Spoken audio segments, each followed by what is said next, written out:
a lot of things for their spiritual advancement, such as daily pujas, ceremonies, yagnas, mantras, and so on. And yet, it seems to me that people are not always clear as to why they're doing these things. Is it necessary to do all these things? Why should people do it? There are various ways to make things happen. If you want roses to bloom in the garden, you ensure enough sunlight is falling, you make sure it's watered, you make sure it's manured, you make sure the surrounding atmosphere is taken care of, there are no English cows eating up the rose bush. There are so many things you need to take care of. Because India as a culture has been a culture which has been single-mindedly focused upon liberation. Today, it might have sank into the background, otherwise in the past, this is a culture where people were not concerned about anything else except their ultimate liberation. Everything else was seen only as a means to that. You become a sannyasi or a monk because you want to get liberated. You get married because you want to get liberated. You do a profession because you want to be liberated. Whatever you do was only towards your mukti or ultimate liberation. When the social order was structured like this, every device the society developed as to how to do, they built it into the day-to-day living as to how to slowly evolve yourself into that possibility, so that nobody will miss it. It is not just somebody who is actively pursuing spiritual process should get there. Every human being, irrespective of what's the nature of their life, everybody should get there. With this context, they created a whole range, a culture which is not just happen accidentally, a culture which is a manifestation of a certain science and a certain understanding as to how a human being will evolve and liberate himself.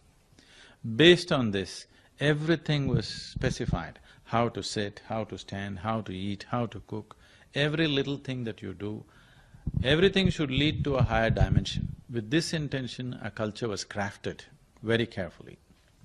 What you're seeing today is a remnant of that, shreds of that. So, without the necessary continuity, you're seeing it in bits and pieces. So, it may not make much sense because you are not able to see the continuity of it. Or even if there is continuity, people may not be conversant as to why they're doing. They're just doing it because their parents did that and their grandparents did that. Does it work? It doesn't matter whether you know what is happening or not. If you do the right thing, it works. That's the beauty of this creation. You need not understand everything. You do not understand, do you know the food that you eat and how it is digested in your stomach? You do not know. There are a million processes that are happening there. You do not understand all that. But as long as you eat, you digest. As long as you keep yourself fit, you digest. You don't have to understand how it's happening. Still it is happening to you. So it is the same with the spiritual process also. You don't have to necessarily understand. As long as you're doing it the right way, it can still work. Seems to me that our mind plays havoc with us. How do we need to envisage or understand the existence of gods and goddesses? Are they entities? Are they beings? Are they symbols? Are they energies, manifestations? Are they forms of our consciousness? In India, we have 33 million gods and goddesses. Yes. But that happened when our population was 33 million. The purpose of this is, we allowed this freedom. This is the only culture which has allowed this freedom, that you can choose your own god. It's called Ishtadevata, a god of your choice. There's a whole range of them. If you don't like any of them, you can create your own. If you go and worship the tree in your garden, nobody thinks it's odd.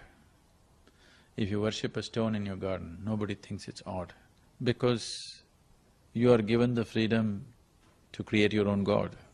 This is the only culture which is a truly godless culture, because here we understood that God is man's making. And not only man's making, we understood the technology of God making. We understood the technology of manifesting different forms of energy to benefit a human being. So if you lack love, you go to Krishna.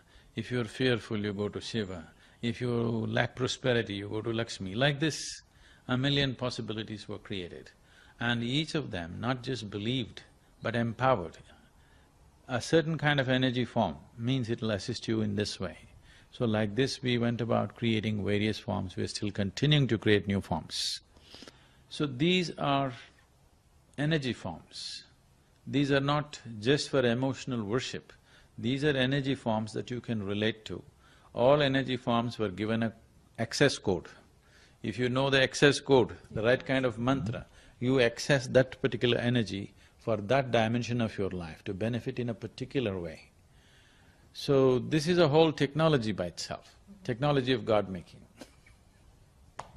So they are energy forms, and they're of course a part of our consciousness.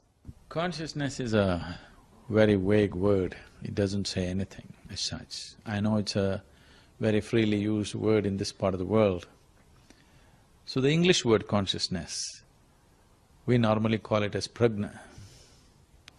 So prajna is a specific aspect. Consciousness is too general, it doesn't really say anything specific. Is it a part of our consciousness? It is a part of creation, definitely. Can anything not be a part of it? Sadhguruji, actually, what question should I ask? You already asked a question. You already asked a question, what question shall I ask?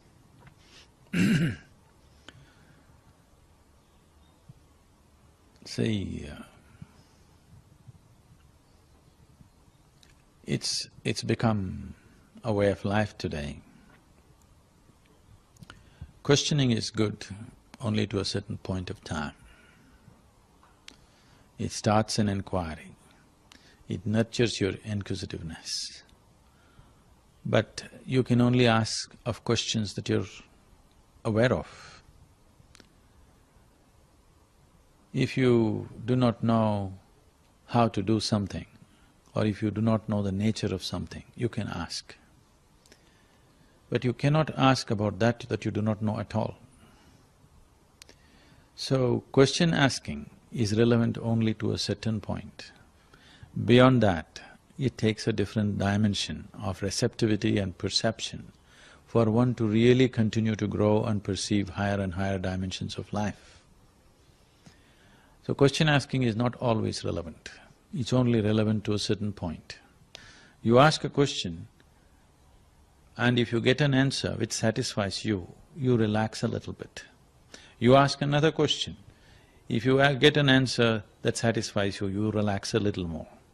So I go on answering your questions so that you relax and you become open to the possibility. Why should we meditate? Why should you? You should not meditate because you cannot meditate. Meditation is not an act that you can perform. It's a certain quality, it's a certain fragrance. If you cultivate your body, if you cultivate your mind, your emotions and your energy to a certain level of maturity, meditation will blossom. It's like growing flowers in your garden. You can't pull out a flower from a plant. If you cultivate the soil, manure it, water it, take care of it, flowers will blossom. Meditation is just a consequence of a certain level of maturity on these four dimensions of life. If one tries to meditate, they will naturally come to the conclusion it's the most difficult thing to do. But I want to tell them it's not the most difficult thing to do, it's the impossible thing to do, because there is no such thing. Meditation as an act does not exist. You do certain things to set an atmosphere so that meditation blossoms within you. You cannot create a blossoming forcefully. If you allow it, if you have the right kind of ambience and if you allow it, it will happen. So why should one meditate? I think nobody should even think of meditation. One should think of how to take this physical body, this mind, this emotion and these energies to a more like a more unlimited way of doing things. Right now, everything is in a compulsive mode. From a compulsive mode, if you come to a more conscious mode, in your body, in your mind, in your emotion and in your energies, if all these things travel or transit from a compulsiveness to a more conscious way of existence, meditation becomes a natural happening. It's not something that one should try to do. Tell us about your inner engineering program. Too much engineering we have done. It's definitely brought comfort and convenience, but it's not brought us well-being. Because well-being always comes from within. How you are within yourself is your well-being, not what you wear, what kind of house you sit in, what kind of car you drive. This amounts to comfort and convenience, which is needed. So as a generation of people, we have arrived at an enormous sense of comfort and convenience like never before. But we have not arrived at well-being. So now what needs to be engineered is your interiority. So inner engineering is a technology of engineering your interiority. It is a 30 to 32 hour focused effort to see that you engineer your interiority the way you want yourself to be. So if you are given a choice to engineer yourself the way you want yourself to be, would you make yourself blissful or miserable?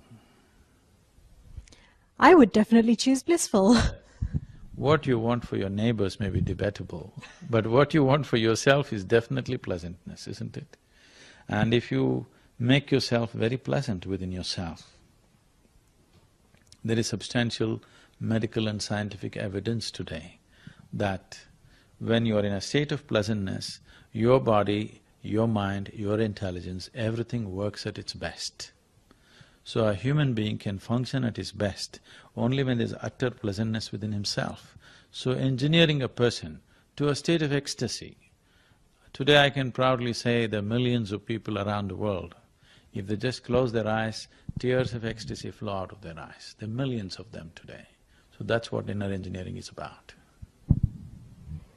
Thank you. Thank you.